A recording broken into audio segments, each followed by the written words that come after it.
Shalom, selamat pagi, salam sejahtera untuk kita semua.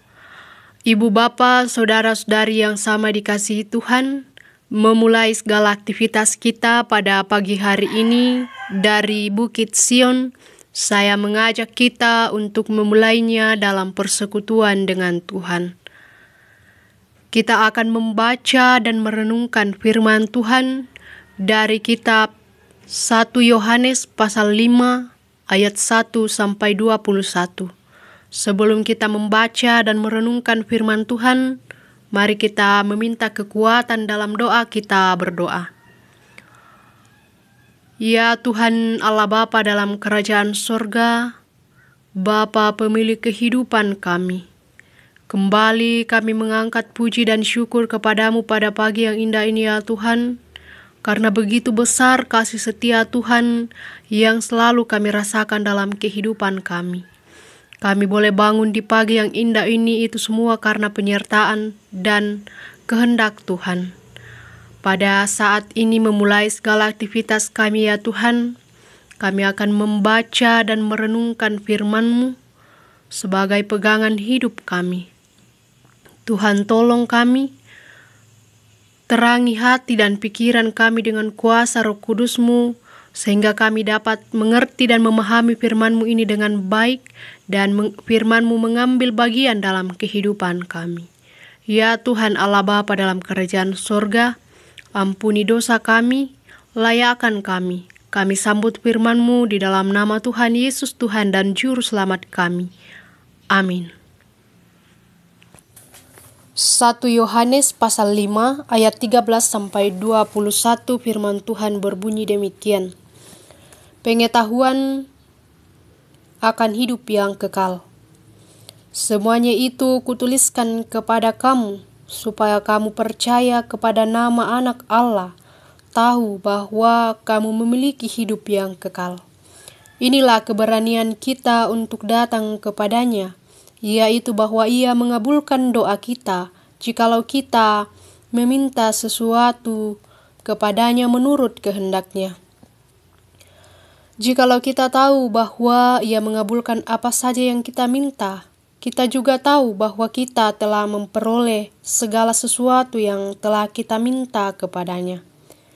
Kalau seseorang melihat saudaranya berbuat dosa, yaitu dosa yang tidak mendatangkan maut, hendaklah ia berdoa kepada Allah dan Dia akan memberikan hidup kepadanya, yaitu mereka yang berbuat dosa yang tidak mendatangkan maut. Ada dosa yang mendatangkan maut. Tentang itu tidak kukatakan bahwa ia harus berdoa. Semua kejahatan adalah dosa, tetapi ada dosa yang tidak mendatangkan maut. Kita tahu bahwa setiap orang yang lahir dari Allah tidak berbuat dosa, tetapi Dia yang lahir dari Allah melindunginya, dan si jahat tidak dapat menyentuhnya. Kita tahu bahwa kita berasal dari Allah dan seluruh dunia berada di bawah kuasa si jahat. Namun kita tahu bahwa Anak Allah telah datang dan telah mengaruniakan pengertian kepada kita, supaya kita mengenal yang benar. Kita ada di dalam yang benar, di dalam Anaknya Yesus Kristus. Dialah Allah yang benar dan hidup yang kekal. Anak-anakku, waspadalah terhadap segala berhala. Amin firman Tuhan. Dari pembacaan kita pada pagi hari ini, saya memberikan satu tema, yaitu Tuhan mengabulkan doa orang benar. Tuhan mengabulkan doa orang benar. Bapak, Ibu, saudara-saudari yang sama dikasihi Tuhan, tentu kita tidak asing lagi dengan ungkapan doa merupakan nafas hidup orang percaya. Karena doa adalah kebutuhan pokok dan hak istimewa bagi kita orang-orang percaya untuk berkomunikasi dengan Tuhan. Doa juga merupakan sumber kekuatan yang dapat membawa kita lebih dekat dengan Tuhan. Bacaan kita pada pagi ini, dalam ayat 14 dikatakan bahwa inilah keberanian kita untuk datang kepadanya, yaitu bahwa Ia mengabulkan doa kita, jikalau kita meminta sesuatu kepadanya menurut kehendaknya. Sangat jelas dalam ayat 14 ini bahwa doa yang dijawab atau doa yang dikabulkan Tuhan adalah doa yang sesuai dengan kehendak Tuhan. Doa yang sesuai dengan kehendak Tuhan adalah doa yang dilakukan dengan kerendahan hati, dilakukan dengan sungguh-sungguh, dan dilakukan dengan takut akan Tuhan, mengutamakan kehendak Tuhan dan bukan kehendak diri sendiri. Dalam doa, kita mesti percaya kepada Tuhan bahwa Dia sanggup mengabulkan, menjawab doa kita. Ayat 16 juga menasihatkan supaya kita juga mendoakan sesama kita yang melakukan perbuatan yang jahat atau dosa. Dan di ayat 17 dikatakan bahwa semua kejahatan adalah dosa, tetapi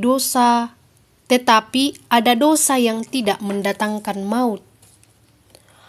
Ibu bapak saudara-saudari yang sama dikasihi Tuhan, dosa yang tidak mendatangkan maut adalah dosa yang tidak menyebabkan kehilangan kehidupan kekal. Dosa ini bisa diampuni dan tidak termasuk dosa menghujat roh. Saya ulangi sekali lagi bahwa dosa yang tidak mendatangkan maut adalah dosa yang tidak menyebabkan kehilangan kehidupan kekal. Dosa ini bisa diampuni dan tidak termasuk dosa menghujat Roh Kudus. Anak-anak Allah, yaitu kita yang hidup di dalam kebenarannya, adalah orang-orang yang memiliki kehidupan kekal dan selalu dilindungi dari si jahat.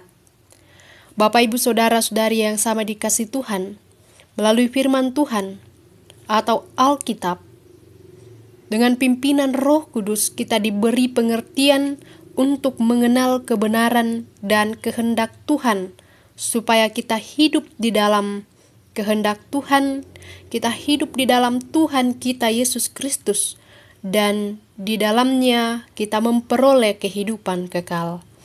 Untuk itu, marilah teruslah berdoa dan berjaga-jaga agar kita tidak jatuh dalam pencobaan dunia. Tuhan Yesus menolong kita sekalian. Amin. Firman Tuhan. Mari kita berdoa. Kembali kami mengangkat puji dan syukur kepadamu Tuhan atas penyertaan-Mu, perkenan-Mu, sehingga kami boleh mendengar dan merenungkan firman-Mu pada pagi hari ini. Tuhan yang menolong kami untuk melakukannya dalam kehidupan kami, sehingga kami selalu hidup sesuai dan seturut dengan kehendak Tuhan. Ya Tuhan Allah Bapa dalam kerajaan sorga, kami berdoa untuk jemaat Tuhan yang dalam kelemahan tubuh. Tuhan memberkati, Tuhan menjamah bagian tubuh mereka yang sakit, sehingga kesembuhan menjadi bagian dalam kehidupan mereka. Nama Tuhanlah yang kami puji dan kami permuliakan. Ya Tuhan Allah Bapa dalam kerajaan sorga, kami juga berdoa untuk umat Tuhan yang dalam masa tua. Tuhan memberkati, memberi kekuatan, kesehatan, memberi kesabaran, sehingga dalam masa tua mereka tetap merasakan sukacita oleh karena penyertaan Tuhan. Ya Tuhan Allah Bapa dalam kerajaan sorga, kami berdoa untuk bangsa dan negara kami. Berkati pemerintah kami, berikan hikmat kebijaksanaan, sehingga dapat memimpin bangsa dan negara kami ini dengan baik, demi hormat dan kemuliaan bagi nama Tuhan. Ya Tuhan Allah Bapa dalam kerajaan sorga, kami juga berdoa untuk umat Tuhan yang dalam duka cita. Tuhan menghiburkan hati mereka, sehingga mereka tidak larut dalam duka cita, namun selalu berpengharapan di dalam nama Tuhan.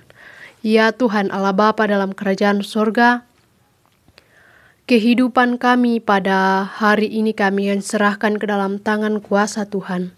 Tuhan menjaga, melindungi, dan memberkati kami dalam segala aktivitas kami, sehingga apapun yang kami lakukan boleh kami lakukan dengan sukacita, seturut dan sesuai dengan kehendak Tuhan. Ya Tuhan Allah Bapa dalam kerajaan sorga, ini doa ungkapan syukur kami. Kami bawa di dalam nama Tuhan Yesus, itulah Tuhan dan Juru Selamat kami yang hidup, kami berdoa. Amin. Demikianlah ibadah kita pada pagi hari ini. Selamat pagi dan selamat berkarya. Tuhan memberkati.